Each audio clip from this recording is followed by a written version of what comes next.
It's intermission time. It's great to get out to the movies. So, I'm Megan. I'm the host of the Synagogue podcast Intermission, and today we have Andrew. Hi, Andrew. Hi, Megan. Andrew, can you introduce yourself to the listener, who you are, what you do? Yeah, I am Andrew Ortiz. I am a guy who watches a lot of movies and somehow found a way to make that into a living. I started a little shop called Super Yaki about 10 years ago, and I've been doing that ever since. And now it's kind of our full-time gig. It's me and my partner, my girlfriend. Cool. We live together. We design together. We release everything together. So yeah, that's just that's the story of us, I guess. So, are you a graphic designer? No, not Okay. at all. Yeah, no. And is she?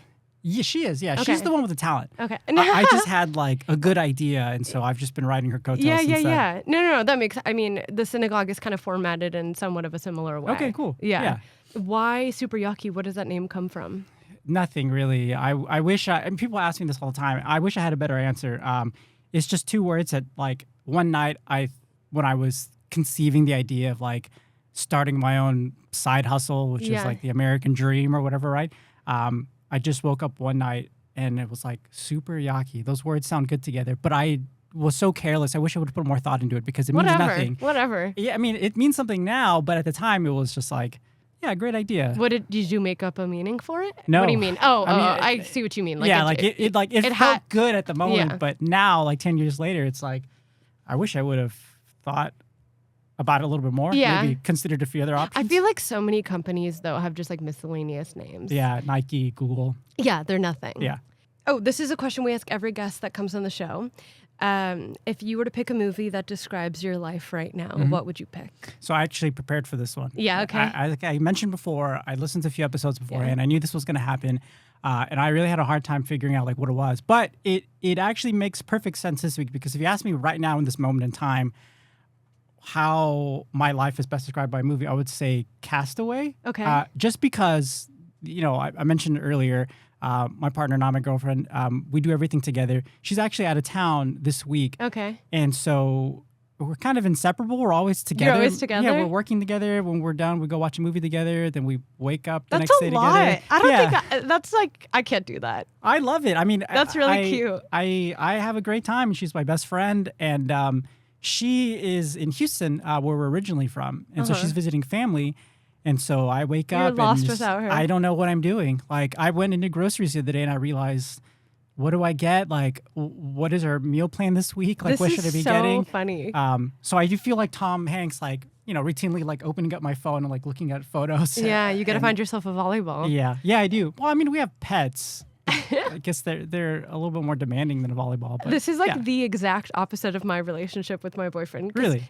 He leaves like months at a time. Really? And we're both incredibly like, I would say like we both love to do things alone. Yeah. And yeah. I mean, there's definitely. Look, more power to you if you can admit that, and you're totally fine with that. Yeah. I know that That's why you found someone who is your exactly. vibe. I found someone my vibe. Yeah, absolutely. So yeah, Castaway. Cool. I'm deserted. I'm alone. I'm miserable. I'm gonna pull out my own teeth at some point. That's so funny. I'm like thinking of my own right now, and I'm like anything that has to do with like being in the desert, because for those listening, this room we're in has no AC, and I'm so hot. I'm like trying to think like Furiosa or like somewhere just like like Dune. I don't know, anywhere really hot like that. Raising Arizona. That's the first movie I think about when I think of like something that's really hot. Yeah. Wait, I was also gonna say, what this Do the Right Thing. Oh, like just yeah, like a sweaty. Yeah. A very sweaty, wet movie. Yeah, that's me right now. Yeah. Anywho, what is the first product you ever made? Do you remember? Yeah, I do. So the first thing I ever made, I asked a friend of mine if he would help me out in designing a little enamel pin, because this was 10 years ago, and this feels like an ancient amount of time ago. I asked him to make help design a pin of Hayao Miyazaki, and that was what I decided we were gonna sink our money into. Right, like I had set aside like $500, to sort of kickstart the whole thing, and at the time it was like start an Etsy and put something in there, and so that's what I did. And and it all kind of started with that. And so that's sort of been like our guiding spirit in like everything that we do. Very cool. Yeah. How do you decide which films deserve love to be on a t-shirt or merch? Like, what's the thought process behind it? So the truth is there is very little thought process. Yeah. I can't tell you how little we think about whether or not something's going to be a success. Yeah. It's almost purely based off of what are we kind of feeling at that moment? What are we excited about? And we just kind of throw stuff at the wall. And thankfully, we've had more stick than not. Yeah. But we do try to, kind of put our finger on the pulse and try and see, like, not just what people are talking about, but, like, what's sort of, like, in the zeitgeist. Like, what's the general vibe? I'll be the first to admit that, like, if I know that there's a new release coming out that people are really excited about, we try and kind of piggyback off of that. Like, let's say Killers of the Flower Moon, was being released tomorrow. Like, what are some Leo adjacent movies that we can making, or Scorsese adjacent stuff?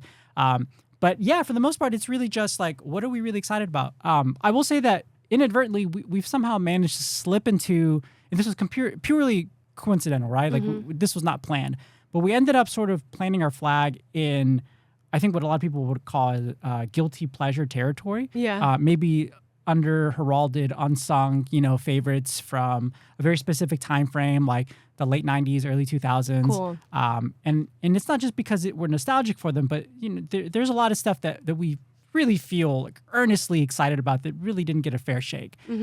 So that is sort of like what would be an example of one of those? So we just did a little collection celebrating Down with Love, which it was one of those like perfect storm things because it was just released on Criterion. Yeah. People were sort of reappraising it. For those of you who don't know what Down with Love is, it's like a early 2000s like rom-com done by Peyton Reed, starring Renee Zellweger and Ewan McGregor.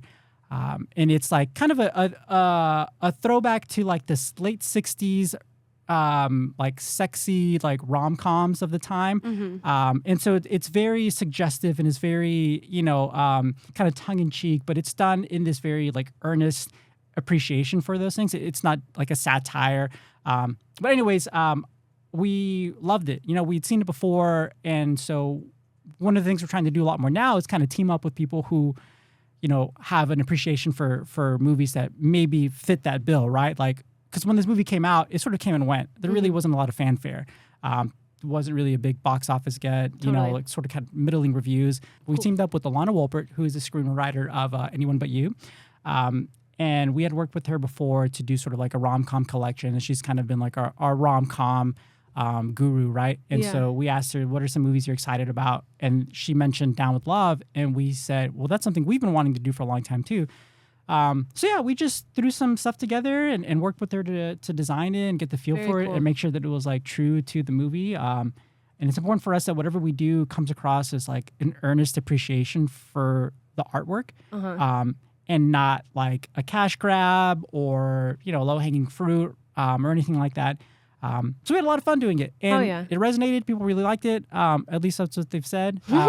So yeah, we've had a lot of fun, teaming up with a lot of people, to kind of celebrate the movies that they feel don't get that kind of credit, Yeah. Has there been anything that you've sold that you're like, oh, this was kind of a last minute thought, or like, I don't think this will do that well, and then it like really surprised you? Yeah, I mean, anytime anything is a success, I'm surprised. Yeah.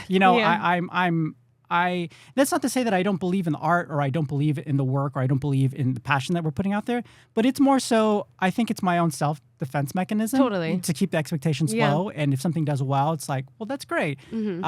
So I like to be modest in my anticipation.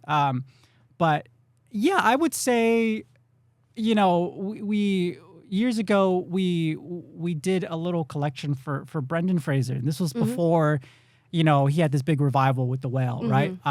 And so he had kind of fallen off the face of the planet, in the zeitgeist, right? And so I grew up watching all of his movies, and they really were impactful to me. And so at the time, I decided, well, let's do something fun celebrating him, right? And that really took off. And it in particular, on a whim, literally like the day before we released the collection, I decided I'm going to make a bumper sticker that says, honk if you would rather be watching the cinematic masterpiece, The Mummy, I forget the language. I mean, I Yeah. made it, but I should know this. But Yeah, I know anyways, what- So And we The make Mummy is great. Yeah, I and love yeah, The Mummy. it's a great movie. You Yeah. know, it's wonderful. It's fun. You know, it's dashing. It's romantic. And so I made this on the fly, and then next thing I know, it's sort of going viral on the internet, and then people are making Etsy bootleg versions of it, and I'm sending messages begging people to please take this down. But we've lost that battle. It belongs to like the world now, so we have nothing to do with it. But I think for better or worse, at the end of the day, that's sort of going to be like, I think what our hallmark is. Yeah. At least until the Cool. next time. So Yeah, that's happened to me. I've done some designs for the synagogue, and then I'll find out that like someone is like selling the design. I'm like, oh, okay, what can happens. you do? Yeah, it happens. And that's can you mention like which ones like? Oh, I mean, like I haven't done a ton of the Yeah. synagogue merch. I'm a full-time graphic designer. Yeah. That's what I do. Okay, cool. But the founder of synagogue, like he has all these graphic designers. I think that he's been working with for a while. So when Yeah. I jumped in doing the podcast, I was like, I'm not gonna like take over everyone's existing relationships with them. So every once in a while, I'll do something like silly. Sure, yeah. I did Love a funny silly. like Paul Giamatti shirt, which is kind of in the same vein. I remember that one. Yeah. I love that one. Yeah. And like that was one of the ones that got ripped off. Or I did one that said "Daddy's Girl" from like Poor Things, like just like silly little Yeah. things like that. Yeah, we see that all the time. Yeah. I mean, it stings at first, but that's just the way the internet works, Yeah. right? Like if I've learned that if I post anything, we post about what we're releasing, there are certain like keywords to like avoid, right? I don't write shirt, I don't write like hat or apparel or whatever, right? Otherwise, like the bots see it and then they churn that out to like the third party like How funny. sellers and stuff. And so we've kind of figured out what works and what doesn't work when we're releasing stuff. And to be fair, like a lot of what we do, I mean, it's not necessarily like, legal or whatever, Yeah. right? Like we're just throwing stuff at the wall, and we have received our fair share of like cease and desist. Yeah, it's kind of the name of the game. Yeah, I mean, it happens, right? My justification is like, if I could just sit down in the room with Steven Spielberg and let him know, like, look, I love you, man. Like, Yeah. I wasn't trying to like knock on your work or anything, right? But that's just something silly I tell myself just to feel like Steven Spielberg isn't out there mad at me right now at this moment. And I just I need to don't think convince he, myself that. and I don't think he ever would be. Like Hey, you never know. I just feel like more people, like we have a common goal of like having people go to the movies, you Yeah. know? And so at the end of the day, it's like we all want the same thing. That's right, And it's yeah. just bringing people joy. Yeah. So Yeah. everyone can get over it. Yeah. Well, that being said, though, I think for us, like we've really tried to kind of put a more of a like personal stamp on what we do, especially because, and I might be a little biased, but I think our graphic designer, who also happens to be the love of my life, is very talented, and I feel like I'm a terrible person if we don't get the opportunity to let her like stretch her legs and like just really run wild with her ideas and do stuff that's original in her style, right? And so if we're just constantly making the quote unquote like bootleg stuff, right? That's not fun. There's nothing in there for her. After a while, it just becomes like copy and paste, right? Yeah. Because a lot of this stuff sort of is pretty similar. So we've been trying and successfully, I would say, finding a niche within our corner of like the internet where we're just people who love going to the movies. We're just championing the movies, the process of going to the movies, the physical, steps of walking up, the steps of the AMC 16 Burbank, walking into like air-conditioned auditorium and trying to capture AC. that feeling. Yeah, the AC. I feel it now. But yeah, I guess that's just who we are. Like I've always really just loved movies and the theatrical experience. I've always been someone who looked forward to it ever since a little kid. I mean, I don't know how your upbringing is. I'd love to hear it. But I know for us, I mean, going to the movies was like a cheap and effective way to entertain, four kids. Yeah. So my parents would take us to the dollar theaters because, it was four kids, so they're not going to spend, money on four tickets. We'd go to Red Lobster, and then we'd go to the dollar movies. And if we had time after the movie or before the movie, we'd go to the aquarium that was like in the same strip. I love it. So, I mean, that's something that sort of felt very foundational in my life. And whether I was conscious of it or not, it sort of followed me throughout my life, right? It was a constant. No matter what changed in my life, I was always drawn to the movies, Yeah. going to the movies with my mom, going to the movies with my dad, and just following, what felt completely innate to me. Yeah, I love that. Well, speaking of your love for the movies, I'm going to go into some questions Sure. for getting to know your general movie taste. Okay. Well, first off, I guess this is kind of in tandem with what you were just saying. What's your favorite type of movie going experience? Are you like a big blockbuster IMAX person or a indie theater, or do you like a drive-in, or do you want to be at like a film fest? Okay, Or yeah. there's a Q&A. What's the ideal scenario? Okay, I love this. So I think about this a lot. Ideal scenario for me, there's a time where I lived for like a mid-afternoon matinee, right? Theater to yourself, completely drawn in, uninterrupted, right? It is a wonderful experience. But as I've gotten older, and I'm old now, I've realized that I'm just like naturally wanting and desire to be like in a big auditorium, packed house, Friday night with an audience that's just as amped to see the movie as I am, right? And I don't think you can beat that. And more often than not, that tends to be, the big blockbuster, the bigger Hollywood stuff. But for me, if I'm in a theater, if I'm in an auditorium and the lights go down, I mean, that movie's getting like a letter grade bump, right? Like it could be That's so a true, C, actually. but Yeah. in the movie, it's like, oh, this is a B+. Just because of the environment. I Absolutely, agree. yeah. What is a movie that comes to mind when I say a film that you felt most seen by? I remember falling in love with Pan's Labyrinth when I saw that for the first time. And I think that really helped me. It's set in Spain, but the fact that it was written and directed by like a Mexican director, Guillermo del Toro, of course. I love that man. I love that man. Just an incredible director, one of my favorites of all time. I do remember feeling so like, I guess in touch with like my identity and who I was and culturally, like, my background. My parents immigrated here when they were kind of young, and then they had us here. So we were born here, but they were from Mexico. So we always sort of had like one foot in, one foot out. Totally. And it always felt like we didn't really know where we sort of like landed, right? We did grow up in a predominantly like, it was a diverse neighborhood, but it was, predominantly white, right? And so getting to watch Pan's Labyrinth and then realizing that there's this whole world of like cinema from a land that like, I ostensibly come from, right? Was just a wonderful experience. I saw it in theaters. I just remember crying my eyes out, and it was just. I was late to the game with Pan's Labyrinth. I watched it streaming, and I wish I could have seen it in a theater. But I mean, let me flip the question to you. Like, what's the last thing you remember seeing that like really spoke to you? I think that this isn't that recent. It's just what's coming to my mind. But The Worst Person in the World was a movie that really spoke to me. One, because in my head, I always think one day I'll make a movie. I don't know in what capacity, if I'm like in the movie or behind the screens or in what world. But that felt like the type of movie I'd want to be a part of. Yeah. So it spoke to me stylistically. Yeah. It also spoke to me as like, I didn't really relate to the character, but I love seeing characters that are so different than me because it feels like it gives me perspective. Because I often get caught up in my own world of like how I view the world and how I think people should be living their lives. And she was such a frustrating character to me. But I liked it. It felt very like informative but interesting, and it just felt real. If it was like the world I live in. Yeah. If that makes sense. Because I do watch a lot of like fantastical movies, and I do watch a lot of movies that are very grim and dark. And that one just felt very like, this is the world we all live in. This is a world I could be in. I could probably know her. Yeah. Yeah. No, I totally get it. Yeah. I think that's wonderful. Like I feel like that movie spoke to a lot of people. Yeah. Whether you related to the characters or not, but it was very humanistic in its approach.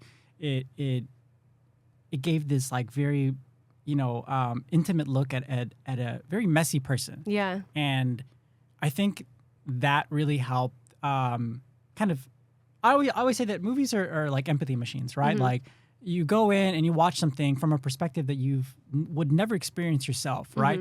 And suddenly you gain a little bit of empathy for anyone who might be in that world. 1,000%. Yeah. So I agree. Yeah, kudos. I hope you get to make that next generation's movie. So yeah.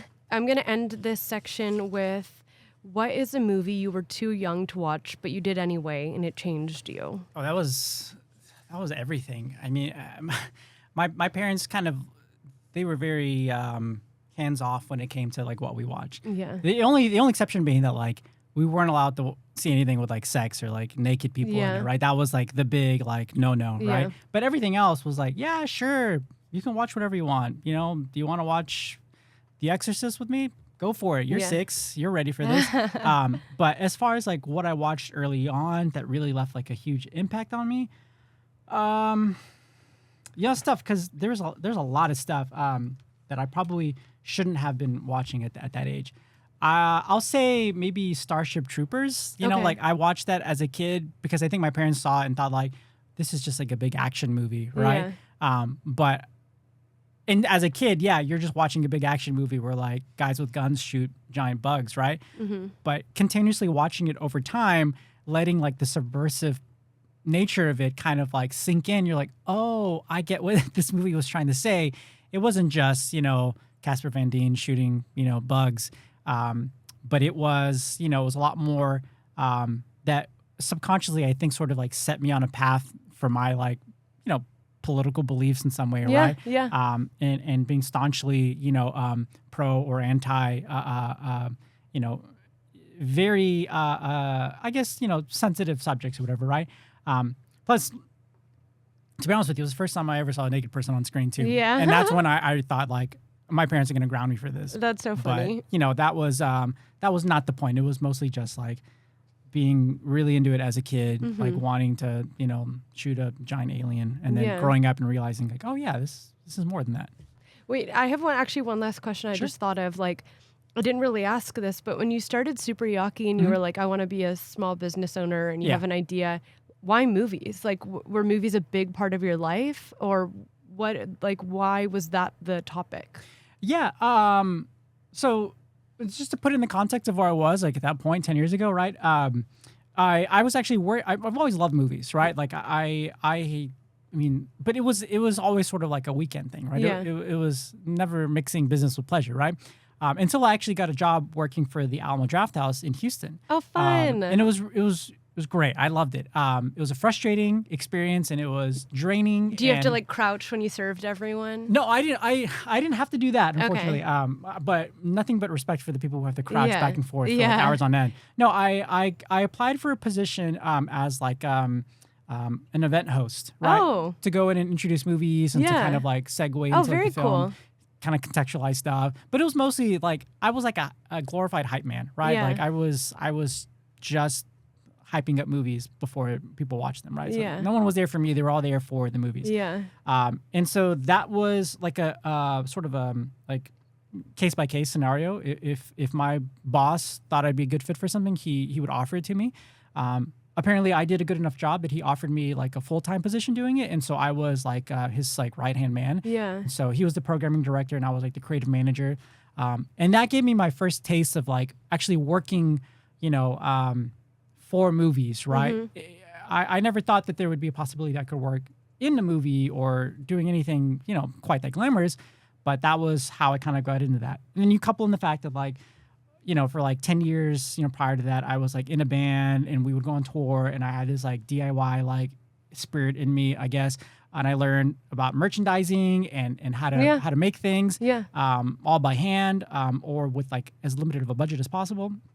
You put all that stuff together, and I felt like I was just sort of naturally propelled towards this career, right? Like, that makes a lot of sense. Yeah, and so I mean, I love it. I know it's tough to run a small business. I'm sure anyone who does it could tell you, especially now more than ever. But it rocks. Like I'm not gonna lie to you, like it really rocks. Like we have our own system in place. Like I get to work with my best friend. It's just a really wonderful experience. We don't make a ton of money. We don't really get to take a lot of time off or anything, but we dictate like when we work, what we do, who we work with completely on our terms. And I would not trade that in for any amount of money working for someone else. So I've always sort of wanted to have that independence, but movies were just sort of like the gateway, the platform to how to get there from point A to point B. Cool. Okay, so now we're going to get into your movie pick, Married to the Mob. Okay. Came out in 1988. I'm going to read the description. Angela DeMarco is fed up with her gangster husband's line of work and wants no part of the crime world when her husband is killed for having an affair with the mistress of mob boss Tony the Tiger Russo. Angela and her son depart for New York City to make a fresh start. Unfortunately, Tony has set his sights upon Angela, and so has an undercover FBI agent looking to use her to bust Tony. And it stars Michelle Pfeiffer, who was praised for this role, Alec Baldwin. This is prior to like The Hunt of Red October and Glengarry, and then Matthew Modine as Mike. And directed by Jonathan Demme, who his background was interesting. He did the documentary that everyone loves, Stop Making Sense, for the Talking Heads. He did Silence of the Lambs, Rachel Getting Married.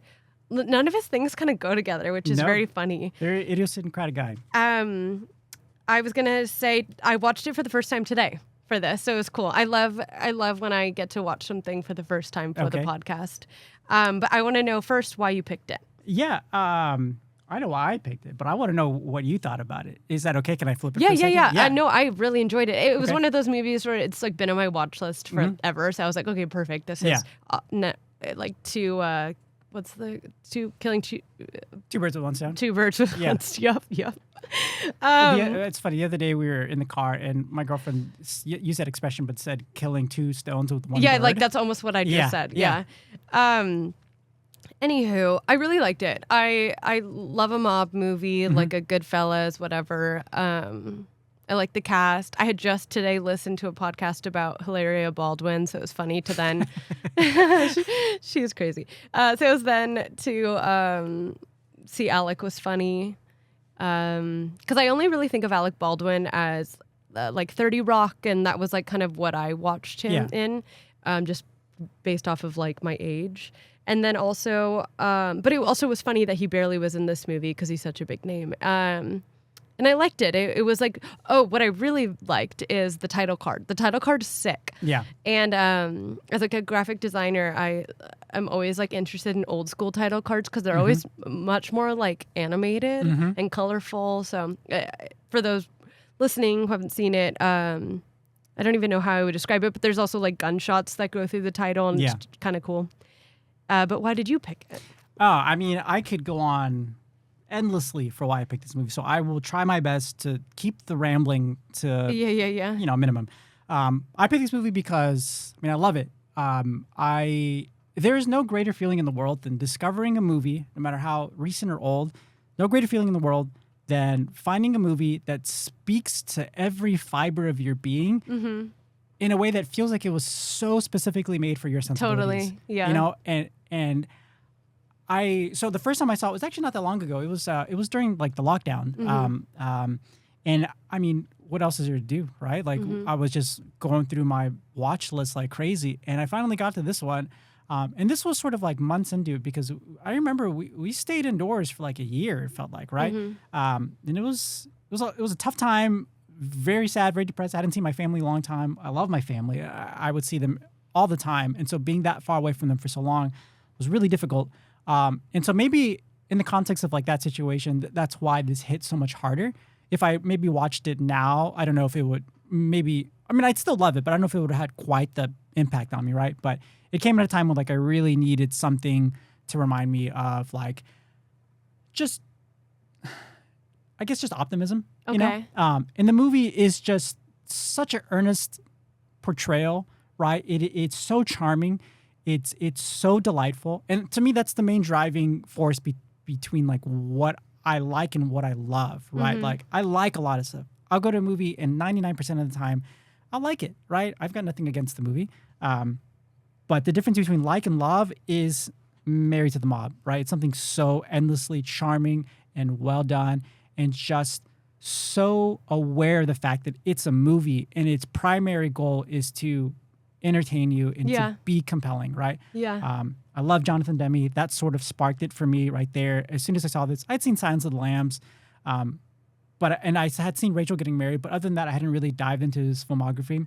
But that sort of like was the catalyst, and then I went back and watched Something Wild, Stopped Making Sense, started watching more and more of his stuff, and I just realized like this is a guy who is just, I felt like we were cut from the same cloth, right? He's passed since, I don't know if I could earnestly say we're cut from the same cloth, right? I'm Yeah. sure a lot of people will take offense to that, but he just, it felt like What he about just, him? I mean, he just, so I read a lot of interviews with him, right? Yeah. And if you don't mind, I'll read something real small here, Yeah, right? yeah. About what it was like working with Jonathan Demme. So this is the interview with Michelle Pfeiffer for Interview Magazine prior to the release of the movie. Yeah. She said, listen, a lot of directors would never go for that. But for Jonathan, the process of making movies is just as important as the end result. He wants you to enjoy yourself. I've worked for some directors who treat above-the-line people like royalty, but below-the-line people like peasants. But Jonathan treats everybody the same.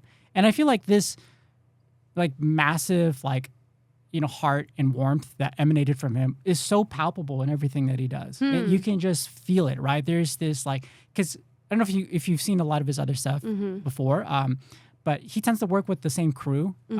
He works a lot with the same character actors. They kind of cycle through it. Yeah.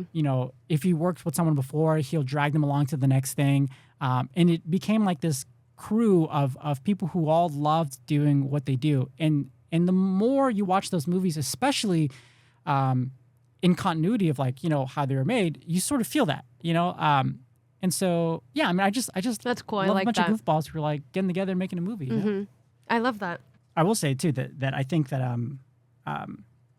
there's a certain humanistic approach to what he does, which is always sort of people driven. Yeah.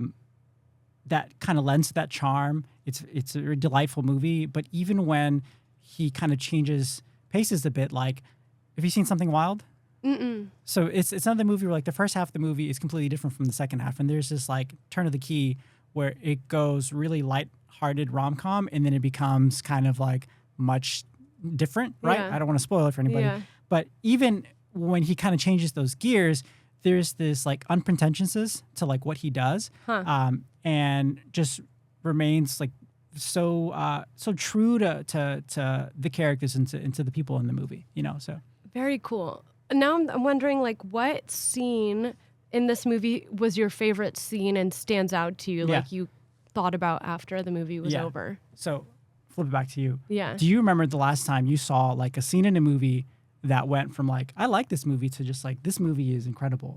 Movie was made for me. Yeah. I'm what comes to mind actually was not that the substance was made for me, but there was many scenes where I'm wow, this this scene made the movie, and then another scene would happen and I'm this scene made the movie. Yeah. So I know the feeling. Yeah. Yeah. Wonderful feeling. Yeah. It's a truly unique experience. And I hope that even the most bitter, cold, curmudgeon-y people out there can find something like that where they like the Grinch, their heart just expands 5 times its size, right? So it's it's a very short scene. It kind of comes and goes without any real fanfare. But there's a scene where you get the first peek at Matthew Modine's personal life, because before this scene, he plays an FBI agent, and he's trying to get intel on Michelle Pfeiffer's character, and his goal is to bust the mob boss, right? There's a scene where he wakes up in his bed, and then he gets up, and he has this entire Wallace and Gromit style system for getting out of bed, right? He gets up and he puts his socks on because he has these 2 little holes cut at the edge of his bed, and he just puts his feet through them, and then he puts his hands up and his shirt comes down on him, and then he jumps off of his bed and he has pants hanging off of a clothesline that he just falls into, and in that moment it was this makes no sense. Why make this, right? Yeah, so random. Why is it here? Yeah. But that's the charm of it, because why not? It's a movie. Go crazy. And then he walks out and he pulls a lever and he feeds 4 different cats, and there's all these food bowls and they're all stacked on this platform, and he pulls a lever and they just get fed one at a time. And it's this. It's why include this? But again, I keep asking, why not, right? It's a movie, right? And so I think as soon as I saw that, that's when I realized this movie is just on another level, man. This is just unbelievable. And it just kept getting better and better for me from that point on. That's when I was sold, Could you tell me some movies that come to mind that are in a similar vein to this one? Yeah, so I wrote a list that sort of fit the bill of humanistic, charming, unpretentious with a slightly elevated sense of reality, right? Just not mean-spirited in any sense of the word. Very playful and silly movies. Pee-wee's Big Adventure, I think, would match up pretty well with that, because while it is like a comedy, it never doesn't take itself seriously, right? Like you're in for the ride. School of Rock, I think, is another one that sort of fits that. Funny. Richard Linklater, I think, like when he wants to, like he's probably one of the best at like kind of walking that line. He's also really great with Everybody Wants Some, which is a wonderful movie where nothing really happens, but you're just so charmed by everyone in the movie. Party Girl is just another one of those movies that there are some stakes and things happen, but the whole time you're not really worried, because you know things are going to end up well. But it just has this very like earnest approach to the process. Mr. Bean's Holiday, which is a masterpiece, phenomenal. Joe versus the Volcano is another really good one too. I don't know what that is. It's like a Tom Hanks, Meg Ryan movie. Okay. It's I think if you ranked all the Tom Hanks, Meg Ryan movies, it probably comes at the bottom as far as like, you know, what people recognize the most. Yeah. But that one is about a guy who's so depressed he decides to kill himself by throwing himself into a volcano. To save like an indigenous tribe, because they need a human sacrifice, so he signs up for it, and the whole thing is just insane. But that's silly. But a wonderful movie, and very very much on the same level as Married to the Mob. And Be Kind, Rewind, Michel Gondry, just like wonderful guy, definitely has this like whimsical approach to what he does. But Be Kind, Rewind in particular feels like it's another one of those movies that is slightly heightened, you know, doesn't really work on the same rules of reality. It's not very grounded. But he just has a lot of fun, and you can feel that. Yeah. Cool. It's funny to like see your comparisons and how you took the like your takeaways from the movie are like different than mine. But but I don't even know how to formulate what mine are. Like, but I also think I don't know how to word what I'm saying. No, I totally get it. I mean, what was there anything? Or I personally thought of this movie as maybe a little bit more like crime, action, like not intense, but like a little bit more like there's a little more turmoil in it. And it's funny that like we both kind of watched the same movie but had little different like feelings about it. But we both enjoyed it. Yeah. I mean, people die in the movie, right? Like it opens with like an assassination on a train. So yeah, I mean the stakes are there. It is a mob movie, but it's to me, I don't. The mob sensibility is like window dressing, right? And really what it's about is a single mom. Right? No, I completely am like turned on my perspective now after hearing you talk. All right. Can I read a quote real quick? Yeah. Okay, so this is Demi himself, right? So again, an interview leading up to the movie. So he said, "I admire it whether it's a man or a woman who does it. Though I guess it's more appealing when a woman does it because it's so much tougher for women to achieve things in a male world. Maybe some of that attitude comes from the fact that I've always been so proud of my own mother. She was an alcoholic who quit drinking when I was very young." So, you know, you kind of, you take that nugget of truth and as like a fellow certified, you know, mama's boy, like that speaks to me. And so I think watching it maybe unconsciously, I didn't realize how much I related to it, because I remember my mom going through the same thing too with her divorce. I mean, she didn't leave the mob, and there was really no one after her like to kill her or anything, right? But she did leave a relationship, you know, with 4 kids, without a high school degree, without any work experience, because she had just been a mom for the past like 15 years, right? And so, you know, when you strip away like in the window dressing and you get to the core of what it is, I mean, it's a movie about a single mom trying to just make ends meet. You know? And it's a bit feminist, this movie, I would say. Other than the way that they portray the wife of what's the characters, the main mob Connie? guy? Connie's the girl. Character. Yeah, the way Connie is portrayed, it's like a little bit unfortunate, but obviously she's the comedic relief. Yeah. And her timing and her acting is good. One scene I was gonna say for my memorable scene is just towards the end when she's like on her rage spree. She played that really well. Yeah. Like you could tell to play a character like that, you have to be not embarrassed. I think as an actor, you can never really be embarrassed of what you're doing, but she's being so ridiculous. Yeah. And she did a great job. Oh, I love Mercedes Rule in it. Yeah. I totally agree with you that I think that sensibilities have changed so much since 1988 that a character like that would kind of be seen in a different light nowadays. But I think, in the context of the time that it was in, it was like a common, like, joke about like, oh, the old ball and chain, and so, I don't necessarily endorse that part of it, but I think that given the material, she did a incredible job. Yeah, so I agree. The acting was great. It's funny that you say that. The whole thing about it being kind of feminist. I just read an interview with Jodie Foster, star of Silence of the Lambs, right? And they asked, I forget what the exact context of the situation was, and so I'm sorry if I butcher this if you were the one interviewing Jodie Foster. But someone asked her about like her favorite feminist filmmakers, and she said that it really shouldn't be like a default woman, right? It should be everyone embracing a feminist perspective. And she said, like, by that virtue, like, I would say Jonathan Demme is my favorite feminist director. And that's someone who did work, with him and sort of understood the process. Oh, that's cool. So that's really cool. Yeah. I like that. I'd also, just as a small, like, nugget, like, there is an alternate universe where Michelle Pfeiffer plays the Clarice Starling role. Was she up for it? Yeah, I mean, Jonathan Demme really wanted her for it. They had just finished Married to the Mob. And like I said, like when he likes you, he's dragging you into the next thing, right? Why like, wasn't she in it then? I forget. I think maybe she was busy or she wasn't into like it's too dark for her or something like that. I mean, it's not like she never had another great movie after that. But yeah, just and trying to I can't picture anyone else outside of Jodie Foster. Totally. But it's definitely wow. But, what a historic run for that guy. Wow. If you were to write a letterboxed review in one sentence for Married to the Mob. Letterbox review. I have a feeling it'll be a run-on sentence. Because I ramble. Well, no, just because how would you? No, you called me out. You're absolutely right. I do ramble. That wasn't a dig. That wasn't a dig. I promise. No, it's okay.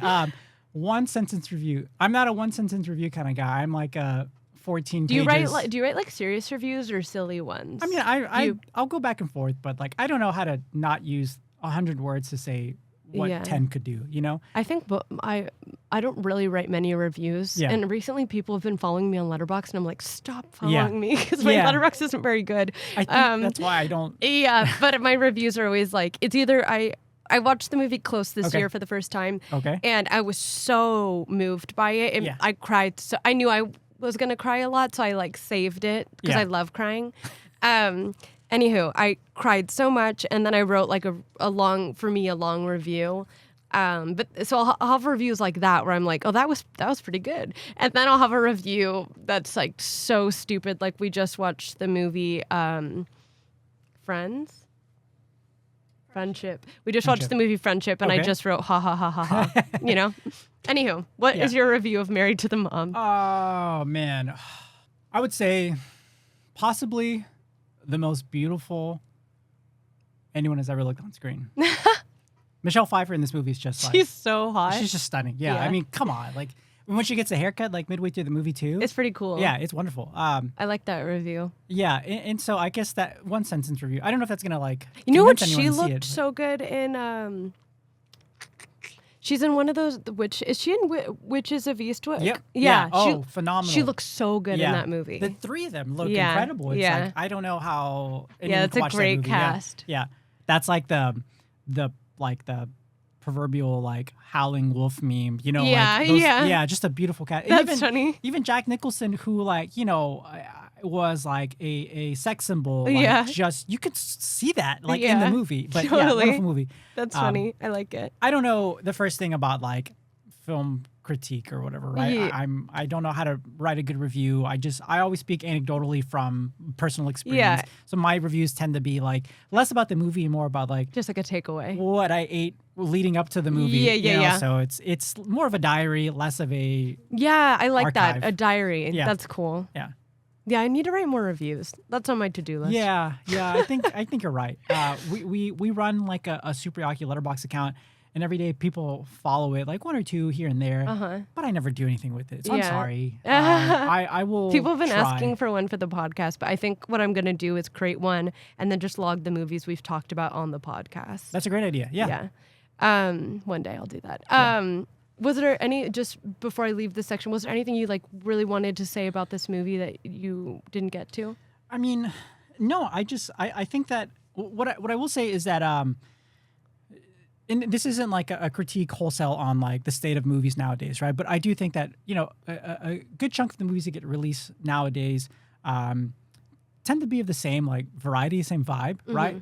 Very serious stuff, very gritty or grounded or very realistic. And I'm sure as soon as this goes up, there's going to be like 1,000 examples of me being wrong or contradicting myself, right? But I do wish that movies would just be a little sillier, like a little goofy. Yeah. I mean, a little. I was about to say, aren't you wearing? Oh yeah, I guess. Yeah. Well, yeah. I mean, Disney paid me to include that in there. Yeah. No, I mean, I do wish that movies wouldn't take themselves as seriously sometimes and just allow themselves to, even if the material is or the subject is kind of grounded. Because again, you take Married to the Mob, it's a mob movie. There's people who die in it, and a woman is being chased around. So it's serious stuff, but it is kind of run through the prism of someone who knows he's making a movie and having a good time, and he wants audiences to like enjoy themselves. Yeah. So yeah, that's my takeaway. I love it. Our last game is called Director's Cut. Okay. A rapid fire game to reveal the guest's personal director's cut. Okay. Each prompt requires one sentence answer only. That's not necessary. Yeah, one sentence answer only. Okay. What is one movie you would delete from history? Oh, you have to start with the hardest one. You know what? What was the name of the movie? I remember walking out of one movie in my entire life. Okay. And I don't even remember what it was called. Okay. So there's this movie called Skyline that came out years ago. Okay. And I went to the theater and I saw it. And I left like 3/4 into it because nothing was happening. And I just remember being so frustrated that I called in sick to work to go to the movies. And that was how I was rewarded. It was a movie that just didn't That sucks. So to call in sick and then, sucks. That movie title makes me think of the movie. Have you ever seen the Tom Cruise movie, Vanilla Sky? Yeah. I like that. Actually, I think that was one of my first Letterboxd watches, and I was like, "What is this movie? It is so weird." And like Cameron Diaz looks great in it, but that plot, like, I was like, "What is this movie?" Yeah. Anyhow, is that the movie you would erase from history? Well, no, because I laughed a lot. Yeah, like it wasn't supposed to be funny, and I was like, "What the hell am I watching?" Well, Yeah. maybe I'll put that. I don't know. What movie would you add to the Criterion Collection immediately? Married to the Mob. What comes to mind when I say a character from a movie that you irrationally dislike? Christopher Lloyd's character in Who Framed Roger Rabbit. Yeah, especially when he dips the shoe in like the I forget what it's called, like the stuff. And he kills that animated shoe. Yeah, I haven't seen this in ages, but yeah. Okay. No, I haven't. I mean, I love the movie. I haven't seen it in a while, but like that's just there. Constantly. Yeah. And we'll end it with if you could recast one iconic role with a completely different actor, what comes to mind? One iconic role with a completely different character. All I'm thinking of is the Michelle Pfeiffer as Jodie Foster character. Yeah, let's say that. Yeah. Okay. And let's say Michelle Pfeiffer as a Clarice Starling role in Silence of the Lambs, just to kind of see what that would have looked like. Yeah. I'd love to kind of peek in an alternate history. Yeah. Okay. Cool. Well, I had a lot of fun chatting with you. Thanks for coming on. To wrap up this episode, if you want to plug Super Yaki, where anyone listening can find you and find the shop. Yeah, we're on the internet. I want to plug Married to the Mob. If you haven't seen it yet, please go watch Married to the Mob. It's streaming on Tubi. It is. Tubi and Pluto, which are both free. You get a few ads, but most of the time they're not that bad. This is how movies sort of get that second life. And this is how we will eventually get into the Criterion Closet, right? We have to work tirelessly and endlessly to spread the word of the movies that we love and hope that they gain a second life. So often things just kind of get forgotten in history. So Married to the Mob. Very cool. Okay, that's it. We're all done. Cool. Thank you. Thank you. Time to get lost. Good evening. If you enjoyed this episode, be sure to leave us 5 stars on Spotify, Apple, or wherever you get your podcasts. To stay in touch, follow our Instagram page at It's Intermission Time and share with your friends. As always, Intermission is produced by Jazeel Chu and Olivia Dean, and of course, hosted by yours truly, Megan Braun. This episode is brought to you by The Synagogue.